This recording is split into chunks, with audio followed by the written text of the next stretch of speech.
नमस्कार, मी डी.टी. आंबेगावे. आपण पाहत आहात सत्य पोलीस टाइम्स.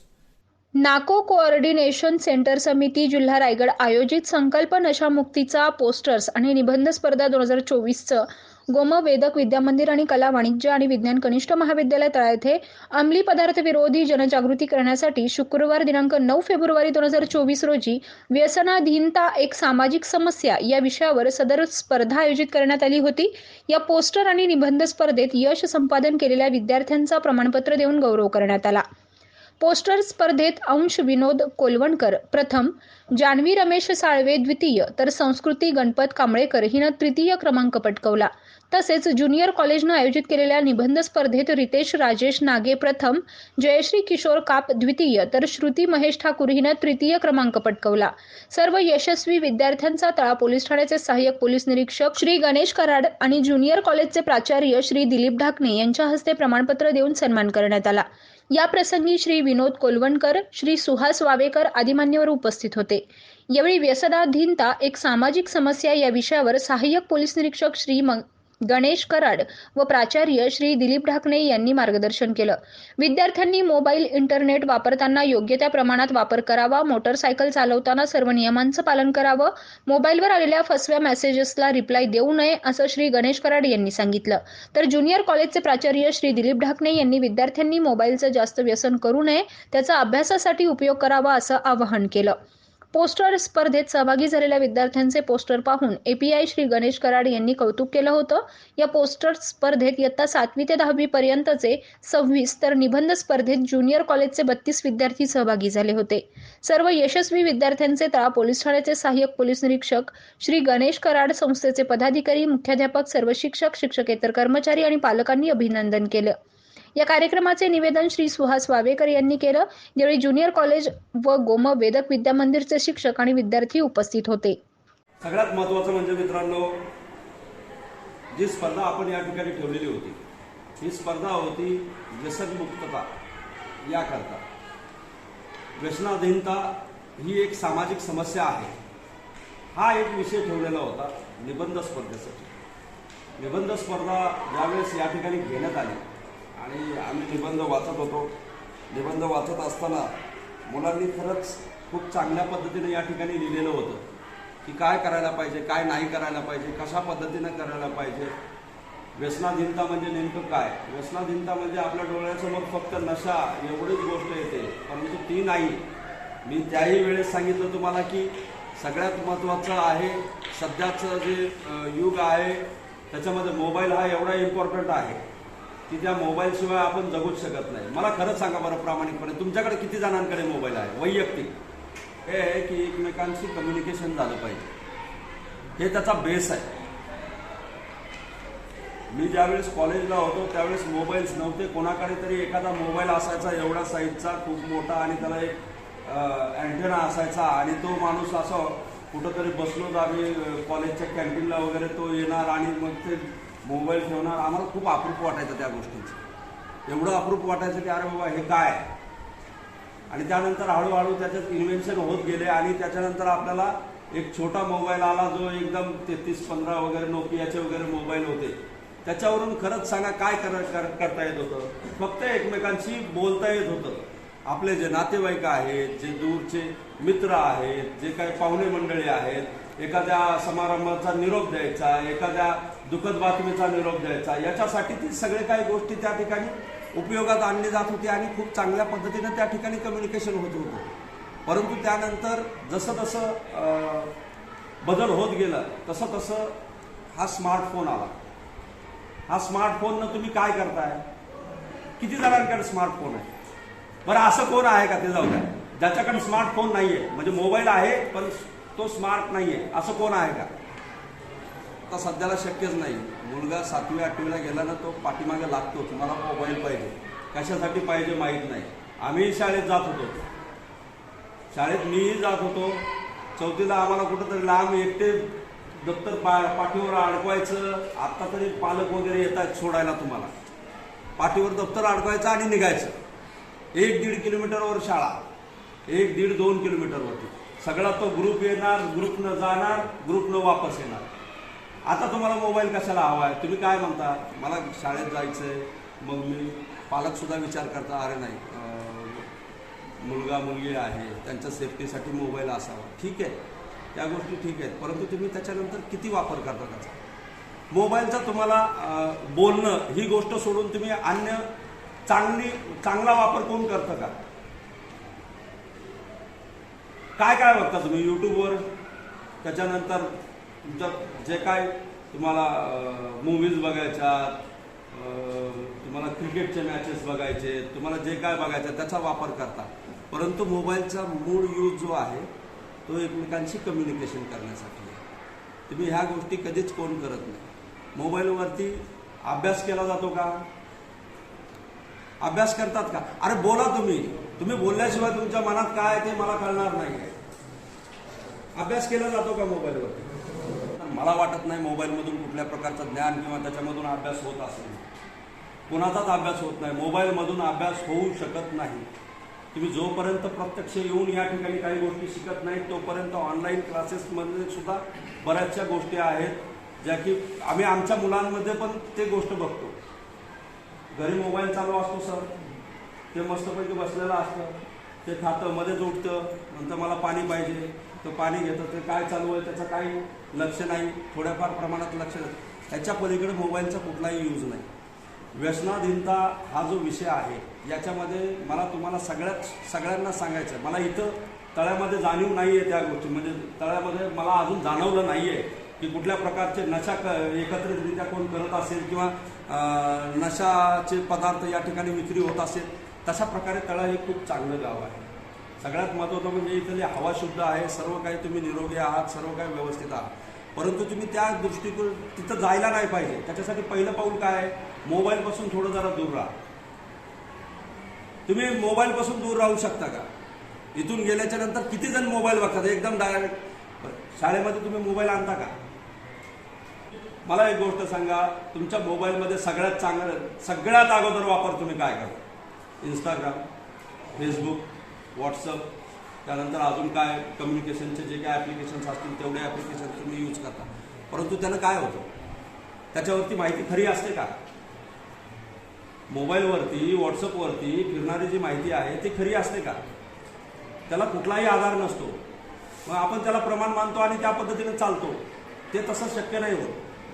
यासाठी आपल्याला सगळ्यात महत्त्वाचं ही धडपड चालू होती की व्यसनाधीनता या दृष्टिकोनातून या ठिकाणी तुम्हाला काय काय व्यसनाधीनता असते हे तरी समजलं तरी खूप मोठी गोष्ट आहे. शाळेमध्ये ज्या वेळेस आपण या ठिकाणी चित्रकला स्पर्धा घेतली, पोस्टरची स्पर्धा घेतली, कोलवणकर सर तुमचं खरंच अभिनंदन करायला हवं. तुम्ही एवढ्या चांगल्या पद्धतीने या ठिकाणी विद्यार्थ्यांना शिकवलेलं आहे की मला ज्यावेळेस मी पोस्टर्स बघितले मला अक्षरशः म्हणजे त्या गोष्टीला एवढं कौतुक करावं असं वाटलं. मी शॉक होतो. एवढ्या चांगल्या पद्धतीनं एवढ्या चांगले पोस्टर्स तळ्यासारख्या ठिकाणी, तसं बघितलं तर तळा हे थोडं जरा दुर्गम भाग येतो, परंतु तरी खूप चांगल्या पद्धतीनं तुम्हाला या ठिकाणी शिक्षक अवेलेबल आहेत. आमच्या काळात असं काही नव्हतं. चित्र जर मला आत्ता काढायला लावलं तर काहीतरी मी एक माणूस काढायचं, एक लाईन मारेल, त्याला गोल करेल आणि त्याला हात वगैरे काढून पाय काढून एवढंच आम्हाला आहे. तुम्हाला हे सगळं काय अवेलेबल आहे. तुम्ही मोबाईलमध्ये जो टाईमपास करताय त्याच्यापेक्षा तुम्ही या गोष्टींकडे वळा. तुम्हाला निबंध लिहावा असं वाटत असेल, एखाद्या विषयावर तुमचं मत मांडावं असं वाटत असेल तर ती गोष्ट तुम्ही केली पाहिजे. एखाद्या विषयाचं रेखाटन तुम्हाला करायचं आहे, चित्र काढायचं आहे, पोस्टर्स बनवायचे तर त्या पद्धतीने तुम्ही केलं पाहिजे. ही तुम्ही अंगी बाळगणं गरजेचं आहे. जोपर्यंत तुम्ही हे करणार नाहीत तोपर्यंत तुम्ही एक सक्सेसिव्ह असं व्यक्तिमत्व होणार नाही. तुम्हाला दोन गोष्टी सांगतो, वेळ एकदम कमी आहे, दोनच गोष्टी सांगतो. तुम्ही मला एक गोष्ट सांगा, तुम्ही अभ्यास केल्याच्या नंतर काही मुलं फर्स्ट येतात, सेकंड येतात, थर्ड येतात, सगळ्या काही गोष्टी आहेत, अभ्यास चांगला केला जातो. परंतु एक व्यक्तिमत्व म्हणून ज्याला आपल्याला त्या ठिकाणी एकदम चांगल्या पद्धतीनं परिपूर्ण व्यक्ती असं म्हणून कोणाला नावाजलं जातं. फक्त जो फर्स्ट येतो तो नाही, ज्याला सर्व गोष्टीचं आकलन आहे, ज्याचा सर्व गोष्टीचा अभ्यासपूर्ण वाचन आहे. तुम्ही वाचन पुस्तक कोण कोण वाचतं? अवांतर वाचन. 1 मे पासून जर तुम्हाला जर सुट्ट्या असतील तर त्या दरम्यान तुम्ही काही अवांतर पुस्तक वाचले पाहिजे, जेणेकरून त्याच्यामधून आपलं व्यक्तिमत्व विकास होतो. ते इम्पॉर्टंट आहे. ते आता तुमच्या सगळ्यांना ते करणं गरजेचं आहे. जे आपण 9 तारखेला या ठिकाणी स्पर्धा घेतलेली होती, त्याच्यामध्ये जे फर्स्ट सेकंड थर्ड आलेले आहेत त्यांचं मी सर्वांचं अभिनंदन करतो. जे काय आपले पोस्टर स्पर्धा आहे त्याच्यामध्ये अंश कोलवणकर हा प्रथम आला होता, त्याच्यासाठी सर्वप्रथम सर्वांनी टाळ्या वाजवाव्या. तसेच द्वितीय क्रमांक जो पटकावलेला होता जान्हवी साळवे यांच्यासाठी सुद्धा अभिनंदन.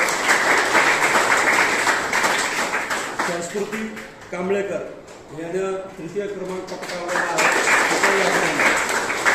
जे आपण या ठिकाणी निबंध स्पर्धा घेतलेली होती त्या निबंध स्पर्धेमध्ये 11वीचे विद्यार्थी सहभागी झालेले होते. त्याच्यामध्ये म्हणजे 7वी ते 11वीचे विद्यार्थी सहभागी झालेले होते. त्याच्यामध्ये प्रथम क्रमांक पटकावलेला आहे रितेश नागेने, त्याच्यासाठी जयश्री किशोर काप हिनं द्वितीय क्रमांक, तर श्रुती ठाकूर हिनं तृतीय क्रमांक पटकावलेला आहे. सर्वांचा सहभाग नोंदवलेला आहे, त्यांचं सर्वांचं अभिनंदन. प्रथम क्रमांक पटकावलेला आहे म्हणजे तो चांगल्या पद्धतीचा आहे. मी खराब आहे असं काही नाही आहे. त्यातले त्यात चूज करावं लागतं. मी जर परीक्षक असतो, मला त्यातलं जास्त काही समजत नाही चित्रकलेचं, परंतु मी परीक्षक असतो तर मी कोणालाच डावलू शकलो नसतो. एवढे सुंदर प्रत्येक चित्र त्या ठिकाणी सुंदर होतं. निबंधसुद्धा तशाच चांगल्या पद्धतीनं हे केलेले होते, लिहिलेले होते. तुम्ही सर्वांनी तुम्ही सर्वांनी वचन द्यावं की मोबाईल जे आहे तुम्ही जास्त प्रमाणात वापरणार नाही. देणार का? तुमचं स्वतःला द्या. म्हणजे ज्यावेळेस तुम्ही मोबाईल घ्याल त्यावेळेस तुम्ही ते लक्षात आलं पाहिजे की अरे नाही, आम्ही कोणाला वचन दिलं की मला मोबाईल यूज करायचा नाही. मोबाईल कसा यूज करायचा? तुम्हाला कम्युनिकेशनसाठी, बाकीच्या गोष्टींसाठी मोबाईल यूज करू नका. एवढेच मी तुम्हाला सर्वांना विनंती करतो. टू व्हीलर्स कोणीच नाही वापरत, चांगली गोष्ट आहे. परंतु तुम्ही मला एक गोष्ट सांगा, तुम्ही टू व्हीलर्स वापरता, किती लांब येतात? सगळ्यात लांबून कोण येतं टू व्हीलर्सवरती? बाहेरच्या गावातून कोण येतं का? हेल्मेट यूज करता का? खरं सांगा रे. मी काही सक्ती करत नाही, परंतु हेल्मेट यूज करणं आपल्यासाठी चांगलं आहे. जर पडलो तर आपल्या डोक्याला मार लागणार नाही, जेणेकरून आपला जीव वाचू शकेल. परंतु तुम्ही सगळ्यांनी जर रेस करणे, हॉर्न वाजवणे किंवा काहीतरी विचित्र पद्धतीने गाड्या चालवणे असं जर केलं तर सर म्हणले तशा पद्धतीनं मी तुम्हाला या ठिकाणी पनिशमेंट तर नाही आहे, परंतु अगोदर समजावून सांगेल. समजावून नाही सांगल्याच्या नंतर मग मला पोलीस बनावं लागेल. तुमच्यासोबत मी पोलीस म्हणून नाही हे करू शकत. तर सगळ्यांना आवाहन आहे, गाड्या सावकाश चालवा, व्यवस्थित चालवा. कुणीही गाड्या जोरात चालवू नका. तुमच्या गाड्या तुम्हाला कंट्रोल होते का हे सगळ्यात महत्त्वाचं आहे. या वयामध्ये सगळ्यांना वाटतं मला काही कंट्रोल होतं, नाही होत. त्याच्यामुळे सगळ्यांनी सावधानतेने गाड्या चालवा. मी एक 8 दिवसापूर्वी साहेब पुण्याचा व्हिडिओ बघितला आहे. घरची आईवडिलांची परिस्थिती फारशी काही चांगली नाही, पण त्या मुली सोलापूर साताऱ्याकडच्या लॉ कॉलेजसाठी पुण्याला शिकायला होत्या. आणि रविवारचा दिवस एक टेकडी आहे प्रसिद्ध म्हणून, त्या टेकडीवरती जाऊन त्या मुली फुल नशेमध्ये होत्या. आणि व्यायामाला जाणाऱ्या त्या माणसाने त्या बघितल्या. एक मुलीला थोडीशी शुद्ध होती, पण दुसऱ्या मुलीला कसल्याही प्रकारची शुद्ध नव्हती. त्या लोकांनी स्वतः उचलून त्या मुलींना हॉस्पिटलला नेलं. म्हणजे विद्यार्थी किती नशेच्या आहारी जात आहेत, व्यसनाच्या आहारी जात आहेत. आणि हे आज जाऊ नये म्हणून समाजातील कोणीही लोक त्याकडे पाहत नाहीत, पण पोलीस डिपार्टमेंट स्वतः की ही पिढी भविष्याची आधारस्तंभ आहे आणि यांच्याकडनं कुठेतरी देशाचं भलं झालं पाहिजे. या नशेपासून मी तर असं म्हणणार आहे साहेब, मला असं वाटतं की तुम्ही कुठलीही गोष्ट घेता, खाता पिता, ती व्यसन नाही, त्यातनं नशा नाही, ते औषधच आहे. काय आहे? औषधच आहे. ते तुमच्या शरीरासाठी उपयुक्त आहे, परंतु त्याचं प्रमाण ठरलेलं असतं ते किती प्रमाणात घ्यायला लागतं. जर डॉक्टरने तुम्हाला 200-300 पॉवरच्या गोळ्या सांगितल्यात खायला आणि त्या एकदाच 10-5 गोळ्या खायला जर सांगितल्या तर निश्चितच त्या उपायकारक असताना देखील अपायकारक ठरतात. मग हे आपण पहिलं बघायचं आहे. आणि तुम्ही, मला असं वाटतं की तुम्हाला साहेबांनी त्या दिवशी सांगितलं अभ्यासाची नशा चढू द्या, की अशी चढू द्या की आज एवढी कॉम्पिटिशन चाललेली आहे की मला 12वी पास होताना मी म्हणणार नाही डॉक्टर व्हायचे आणि इंजिनियर, अजिबात नाही. इतर काही स्पर्धा आहेत. मी तर असं म्हणेन प्रत्येकाने बिझनेस कसा माझा करता येईल, मी सेल्फ कसा उभा राहील, यासाठी देखील स्पर्धा आहे. आणि नवीन शैक्षणिक धोरणामध्ये सुद्धा तेच आहे. आपण कधीही जुनी मन सोडून द्यायची, जेवढं आतरून आहे तेवढेच पाय पसरायचे नाही. तुम्ही कधी आतरुणाच्या पलीकडे जाणार आहात? मग ज्या दिवशी तुमच्या पायाला आतरून कमी पडल त्या दिवशी तुम्हाला समजेल की समाजामध्ये मी काय करतोय. मग तेवढं आतरून लांबवण्याची ताकद तुमच्यामध्ये आली पाहिजे, हे माझं म्हणणं आहे. जुन्यामध्ये तुम्ही पूर्ण सोडून द्या. आणि तुम्हाला पंख असताना देखील तुम्ही पंख तुटलेल्या पक्ष्यांसारखं कुठेही कोलमडू नका. आज पंख म्हणजे काय की तुम्हाला ज्ञानाची एक जोड आहे. त्या ज्ञानाच्या जोरावरती तुम्ही आज पाहिजे तेवढी उंच भरारी घेऊ शकता. माझ्या गावाच्या शेजारचा व्हिडिओ आहे, यूट्यूब ओपन करा. IPS अधिकारी आत्ता झालेला आहे सानप म्हणून. वडिलाकडे पैसे नसताना वडील कुठून पैसे आणत होते हे त्यालाही माहीत नव्हतं, पण त्यांनी पैसे मागितले की माझ्याकडे पैसे नाहीत असं कधीच म्हणले नाही. साहेब 2 महिन्यापूर्वी सानप नावाचा मुलगा IPS झालाय, ऊसाच्या गाडीवर बसून असायचा. आणि त्याने वडिलाला काय दिलं गिफ्ट, तर वाढदिवसाच्या वडिलांना त्याने फक्त 30 ते 35 हजाराचा एक मोबाईल दिला. त्यांनी दिलं बाळा मला वापर, पप्पा हा तुम्ही वापरू नका. आज समाजात ज्यामुळं प्रगती होते, ज्यामुळं तुम्ही मला घडवले आणि तुम्हाला त्याची माहिती व्हावी म्हणून हा घरात ठेवला तरी चालेल, पण तुमच्यासाठी हा पहिली गिफ्ट वाढदिवसाची मोबाईल आणलेला आहे. म्हणजे आपल्याला मोबाईल सुद्धा किती चांगला आहे. टिकटॉक किंवा हे दुसरे काही प्रोग्राम असतात हे पाहण्यासाठी नाही. कारण काही मुलं त्या मोबाईलमुळे ॲक्सिडेंटमध्ये जात आहेत, ॲक्सिडेंट होत आहेत. काही मुलांना परीक्षेला जायचंय पण मित्राचा मैत्रीचा मोबाईल आला, गाडी पण सुटते हो त्याची. हे पहिलं लक्षात घ्या. आपल्याला माणसं बहिरेपणा सुद्धा आलेला आहे. WHO हा अहवाल आहे, बऱ्याचशा विद्यार्थ्यांना मोबाईलमुळे बहिरेपणा आलेला आहे. बऱ्याचशा विद्यार्थ्यांना अभ्यास नाही पण मोबाईल बघितल्यामुळे त्याची दूरदृष्टीमध्ये सुद्धा दोष निर्माण झाले आहे. मित्रांनो, हे सगळे व्यसनच आहे. ही व्यसनं तुम्ही कमीत कमी करावेत. यासाठी पहा सर्व डिपार्टमेंटची सर्वांची जी धडपड चालू आहे, तर त्या धडपडीचं नक्कीच तुम्ही काहीतरी घ्याल आणि त्याच्यातून तुम्ही तुमचं भलं कराल अशी मी या ठिकाणी आजच्या या निमित्ताने इच्छा बाळगतो. आणि आपल्या पोलीस स्टेशनचे API आदरणीय गणेशजी कराड साहेबांना विनंती करतो, आपणही आपल्या अध्यक्ष भाषणामध्ये 2 शब्द मुलांना मार्गदर्शन करावं. सामान्य जनतेचा बुलंद आवाज, सत्य पोलीस टाइम्स.